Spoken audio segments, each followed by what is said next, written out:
சொக்கனுக்கு பக்கத்திலே சோடி என்று வந்தவளே நூல் புடவையில் ஒளிஞ்சுக்கிட்டு நினைச்ச தாளம் போடணுமே.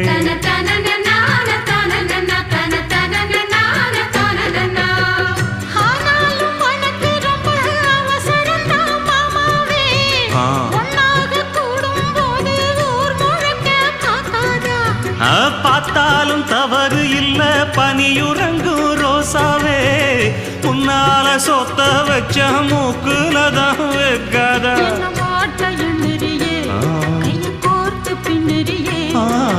பாட்ட பாடி பல விதமா சேட்ட பண்ணுறியே.